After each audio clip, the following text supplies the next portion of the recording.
사랑하는 성도 여러분, 영혼이 잘되고 범사가 잘되고 강건하시기를 주 예수님의 이름으로 축원합니다. 오늘은 사무엘상 12장 13절로 18절에 사람 왕을 구하는 이스라엘 백성에게 선지자 사무엘이 그 위험성을 경고하는 말씀, 이 말씀에 나타내신 하나님의 뜻을 전하고자 합니다. 먼저 사무엘상 12장 14절에 너희가 만일 여호와를 경외하여 그를 섬기며 그의 목소리를 듣고 여호와의 명령을 거역하지 아니하며 또 너희와 너희를 다스리는 왕이 너희 하나님 여호와를 따르면 좋겠지만은, 이 말씀에는 백성이 사람 왕을 세워 좋은 경우가 되는 하나님과 왕과 백성 사이의 관계 조건이 나타나 있습니다. 먼저 너희가 만일 여호와를 경외하여 그를 섬기면 이라는 말은 이스라엘 백성이 사람 왕을 섬기는 마음의 바탕이 여호와를 경외하는 것이어야 합니다. 그리고 그의 목소리를 듣고 여호와의 명령을 거역하지 아니하며, 이 말씀대로 되려면 사람 왕이 여호와의 명령에 부합하는 말로 다스려야 합니다. 가령 사람 왕이 안식일에 하나님 말씀을 읽어라 명령을 했다고 가정합시다. 여호와를 경외하는 사람은 왕의 명령을 기뻐합니다. 사실 왕의 명령은 안식일을 거룩하게 지키라는 하나님의 명령을 지키는 것이 되므로 그와 함께 여호와의 명령을 지키는 왕은 있어도 그와 같이 여호와의 명령을 지키는 왕은 있으면 좋은 경우가 됩니다. 그러나 반대의 경우도 있을 수 있겠지요. 가령 안식일에 하나님 앞에 제사하지 말고 일하라, 왕이 그렇게 말했다면 왕의 말을 따르는 것은 하나님의 말씀을 거역하는 것이 됩니다. 곧 사람 왕이 하나님의 뜻을 따르지 않는 경우가 되면 여호와를 섬기는 사람은 마음이 괴롭고 왕으로부터 핍박도 당하게 됩니다. 이어지는 사무엘상 12장 15절, 너희가 만일 여호와의 목소리를 듣지 아니하고 여호와의 명령을 거역하면 여호와의 손이 너희의 조상을 치신 것 같이 너희를 치실 것이라. 이 말씀 생각해 보겠습니다. 이스라엘 백성이 여호와의 명령을 거역하는 경우는 어떤 경우일까요? 첫째는 사람 왕이 여호와의 말씀에 부합하는 명령, 예를 들어서 내 이웃을 위하여 거짓 증거하지 말라고 명령하는데 백성이 자기를 위하여 거짓으로 증언하는 경우가 있을 수 있겠지요. 그리고 다른 하나는 왕이 왕을 위하여 거짓으로 증언하도록 명령하고 그 명령을 따라서 백성이 거짓 증언하는 경우입니다. 따라서 사람 왕이 없고 하나님을 왕으로 섬길 때는 내가 하나님 말씀을 듣지 않거나 거역하는 것에 대하여 징계를 받으면 되는데, 사람 왕이 나와 하나님 사이에 있게 되면 내가 잘해도 사람 왕이 여호와의 명령을 듣지 않고 거역하는 경우 나도 왕과 함께 징계를 받는 문제가 발생합니다. 그것을 사무엘이 경고하는 것입니다. 그래서 이스라엘 백성이 사무엘에게 사무엘상 8장 5절에 우리에게 왕을 세워 우리를 다스리게 하소서 요청할 때 여호와 하나님은 사무엘상 8장 7절에 그들이 너를 버림이 아니요 나를 버려 자기들의 왕이 되지 못하게 함이니라 라고 하시면서 사무엘에게 사무엘상 8장 9절에 그들의 말을 듣되 너는 그들에게 엄히 경고하고 그들을 다스릴 왕의 제도를 가르치라 하셨던 것입니다. 곧 백성이 원하는 사람 왕을 세우면 백성은 사람 왕을 섬기는 일과 하나님의 말씀을 거역하지 않는 일, 그 둘을 동시에 해야 하는데 백성이 하나님의 말씀을 듣고 순종하려고 해도 만일 사람 왕이 하나님 말씀을 듣지 않는 경우 백성도 왕과 함께 징계를 받게 되는 것을 사무엘이 경고하며 가르치는 것입니다. 이스라엘 백성에게 그러한 가르침을 하게 되는 배경 이야기를 좀 더 살펴보면 사울이 암몬 사람 나하스를 물리침으로 왕의 자격을 백성들에게 인정받게 되자 사무엘이 온 이스라엘에게 말합니다. 보라, 너희가 내게 한 말을 내가 다 듣고 너희 위에 왕을 세웠더니 이제 왕이 너희 앞에 출입하느니라.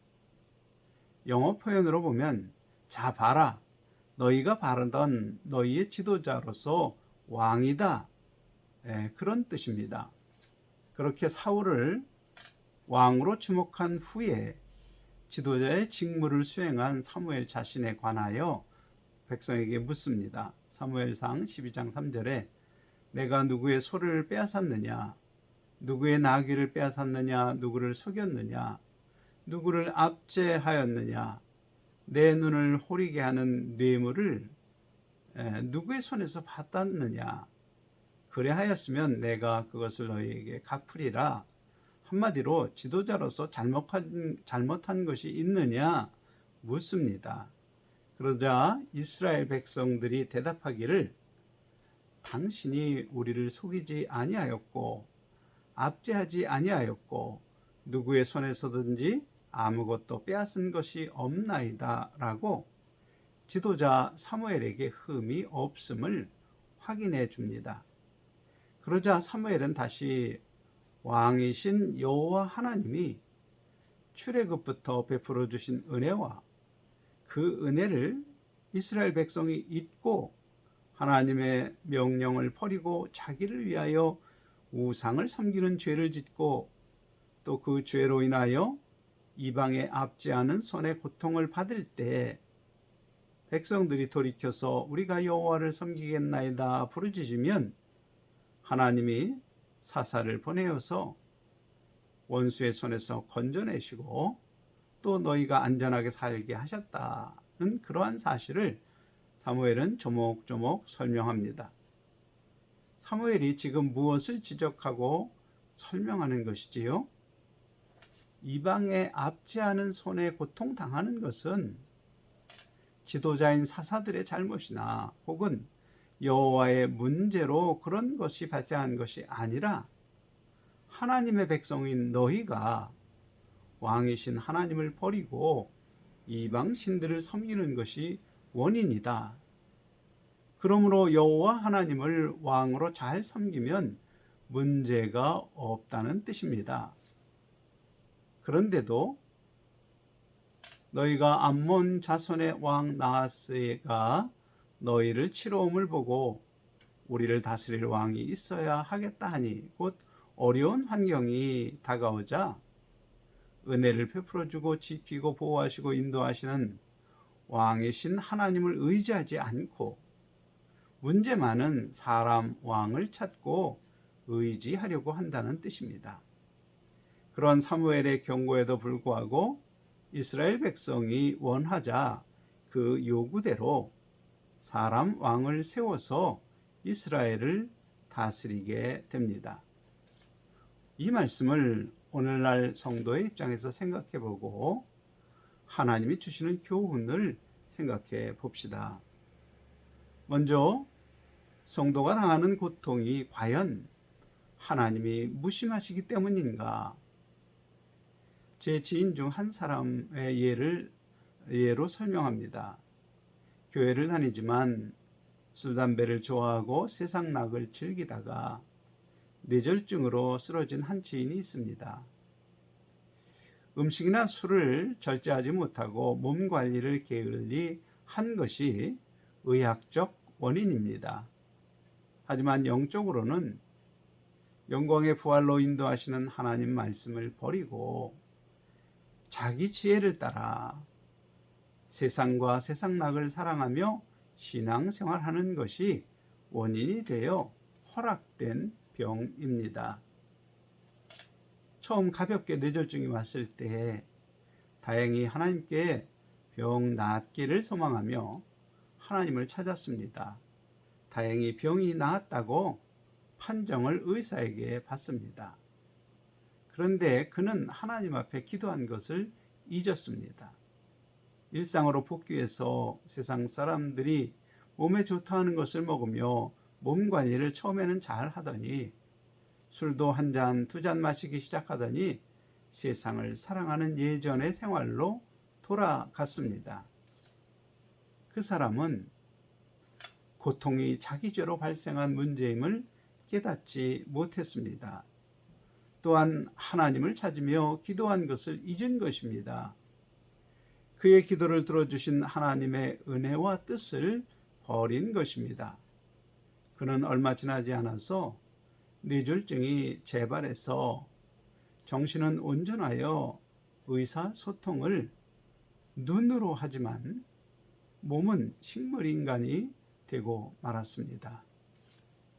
영적으로 생각할 때 하나님은 그의 기도를 들어주시고 세상과 하나님을 동시에 섬기려는 삶에서 돌이켜서 하나님 말씀을 지켜 행함으로 하늘 영광을 얻도록 상급 쌓을 수 있는 인생의 기회를 다시 주신 것입니다.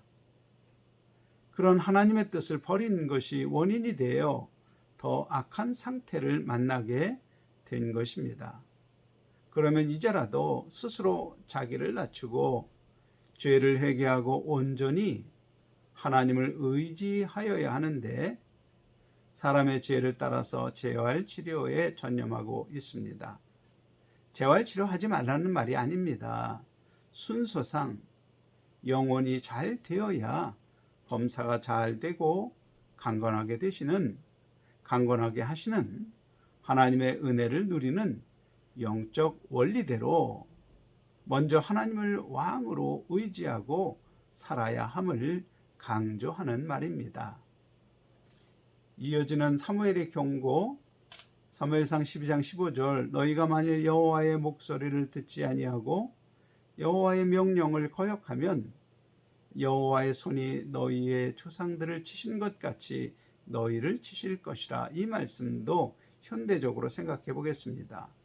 가령 어려운 이웃이 높은 이자를 준다고 해서 돈을 빌려주었다가 떼었다면 어떤 하나님의 말씀을 어긴 것이지요?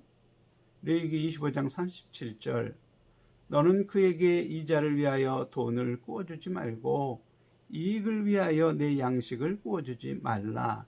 이 말씀을 어긴 것입니다. 어기게 된 이유가 무엇인가요? 바로 욕심입니다. 곧 하나님 말씀을 버리고 자기 욕심을 따라서 행하다가 노력하여 모은 재산을 잃어버린 것이지요. 만일 성도가 술 한잔하고 운전하다가 외제 고급차를 들이받고 사고를 내서 전셋돈을 빼서 큰 돈을 물어주게 되었다면 어떤 하나님 말씀을 어긴 것이지요? 잠언서 23장 21절에 술 취하고 음식을 탐하는 자는 가난해질 것이요 잠자기를 즐겨하는 자는 헤어진 옷을 입을 것임이니라. 이 경고의 말씀을 잊고 나는 술 마셔도 운전 잘할 수 있다는 교만한 마음을 따라서 운전하다가 망하는 것입니다. 영적으로 보면 성도에게 다가오는 그러한 고통은 전부 하나님 말씀을 버리고 자기 지혜대로 세상 유익을 얻으려고 하기 때문에 찾아오는 것입니다. 인생살이에 어려움이 찾아온 그 원인을 보면 대부분 자신이 하나님 말씀을 버리고 자기 지혜대로 사는 죄를 범한 것이 원인입니다. 그럼에도 하나님 앞에 와서 부르짖으면 하나님이 피할 길을 내어주셔서 이제까지 우리가 살게 됩니다. 중요한 것은 그런 하나님의 은혜를 받은 사람이 새로운 어려움이 다가오면 스스로 자기를 낮추고 내가 또 무슨 하나님 말씀을 어기고 있는지 살피고 하나님께 기도하여야 하는 것이 마땅한데, 그렇게 하지 않고 자기의 당면한 문제를 해결해 줄 사람왕을 찾는 것입니다. 그것이 바로 하나님을 버리고 자신을 다스릴 사람왕을 세워달라는 이스라엘 백성의 영적 모습입니다. 현대적으로 생각해 볼 때 사람왕은 무엇입니까? 나라를 다스리는 정치 권력으로 생각할 수 있습니다. 그러므로 하나님 대신 사람왕을 찾는 것은 마치 하나님 말씀에 나타난 영적 원리를 따라 살아야 하는데, 나라의 시스템을 의지하여 자기 문제를 해결하는 것과 같은 것입니다. 그리고 그 근본 마음은 자기 문제를 해결하려고 또 자기 소망을 이루려는 일에 있어서 하나님 말씀을 진리로 인정하지 않고 세상 지혜를 의지하려는 마음입니다. 제가 다른 예를 들어서 설명합니다. 가난한 집에 태어난 사람이 부귀한 사람으로 살기 원하는 그러한 사람이 있다고 가정합시다. 그런 부귀한 복을 누리려면 하나님 말씀은 부모를 공경하고 부지런하고 온유하고 겸손한 삶을 살라고 말합니다. 그러므로 하나님을 왕으로 인정하는 사람은 이 말씀을 지켜서 부모님을 공경하며 부지런하고 온유하고 겸손한 삶을 살며 존귀한 자가 되기를 소망합니다. 만일 어떤 사람이 어려서 부모 말씀을 듣지 않고 공부도 하지 않고 자기 생각대로 고집하며 살면 성인이 되어도 돈을 많이 벌고 사람들에게 존경받는 좋은 직업을 갖고 부귀한 사람이 되기가 어렵습니다. 그 원인은 하나님을 왕으로 인정하지 않고 하나님 말씀을 버림으로 맞게 되는 어려움입니다. 그러면 좋은 직업을 얻지 못하는 현실이 하나님 말씀을 버린 원인인 것을 깨닫고 나중에라도 자기를 낮추며 자기 재능을 따라서 힘든 일이라도 부지런히 성실히 근면으로 살아야 부귀가 따라올 수 있습니다. 하지만 여전히 자기의 문제는 깨닫지 못하고 환경을 탓하며 게으르고 자기 말도 책임지지 못하는 불성실한 사람으로 살면 결국 하나님 말씀을 버리고 자기 생각으로 머릿속에 꽉 찬 강팍한 사람이 돼서 그 역시 부귀한 사람이 되기 어렵습니다. 더구나 온유하고 겸손하지 않고 자기 성질대로 팩팩한 모습으로 산다면 주위 사람들이 아무도 가까이 하지 않는 사람이 됩니다. 한마디로 이방의 앞지 않은 손이 이스라엘에 다가오는 것과 같은 상황으로 삶이 외롭고 궁핍하게 됩니다. 만일 가난하고 외톨이로 사는 인생의 원인이 자기에게 있음을 깨닫지 못하고 자기 문제를 해결해 줄 세상 왕을 찾는 경우를 생각해 봅시다. 어떤 사람이 말하기를 내가 그렇게 어렵게 사는 원인은 부귀한 사람들이 네가 누려야 할 몫을 부당하게 차지하고 있기 때문이다 라고 말하며, 나를 왕으로 섬기면 내가 너의 문제를 해결해 주겠다고 말하는 사람이 나타나자, 사람 왕을 원하는 이스라엘 백성들처럼 하나님을 버리고 자기 지혜대로 살던 모든 사람들이 그 사람을 지지하고 왕으로 뽑았다고 생각해 봅시다. 어떻게 될까요? 소원대로 부귀하게 살까요? 그 왕이 처음에는 부자들의 돈을 빼앗아 나눠줄 때 자기 생각대로 게으르게 살아도 잘 살게 되었다고 생각하며 좋아할지 모릅니다. 그러나 돈을 빼앗을 부자들이 사라지면 곧 그 왕을 섬기느라고 자유마저 빼앗기며 이전보다 더욱 고통스러운 삶을 살게 될 것입니다. 그런 사람들이 바로 공산주의를 선택한 사람들의 모습입니다.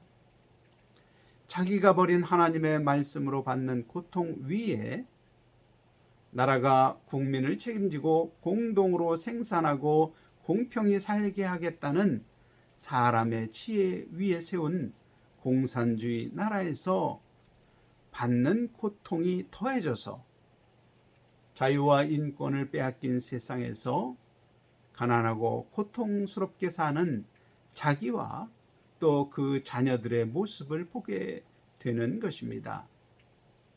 바로 하나님을 거역한 왕으로 인하여 하나님을 거역하며 사는 사람들이 얼마나 고통스러운 삶을 살게 되는지 보여주는 대표적인 나라가 바로 공산주의 북한입니다. 성경에 같이 자유와 진리와 자유를 바탕으로 세워진 자유민주주의 법치국가인 대한민국에 사는 우리에게 우리의 삶에서 영적 원리는 같은 것입니다.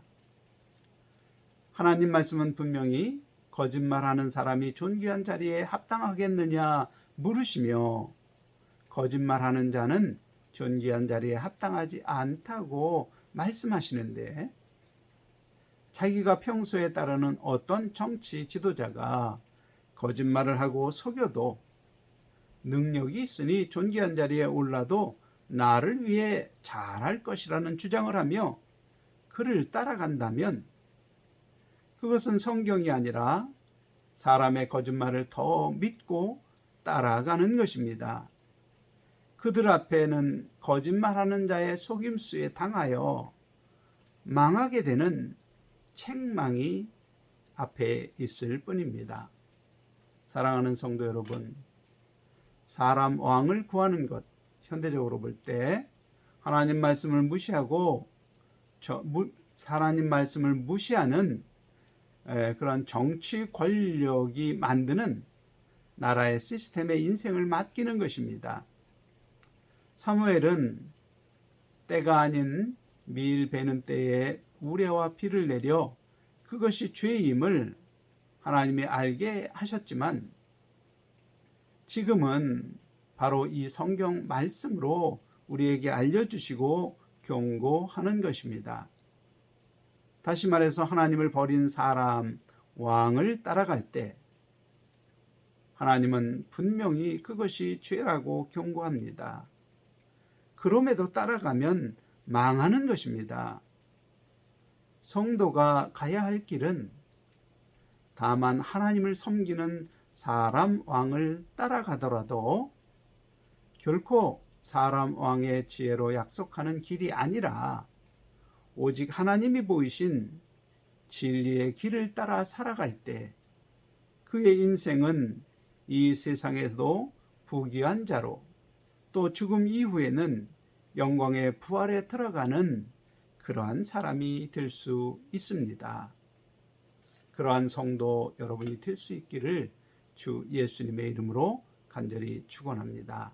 아멘.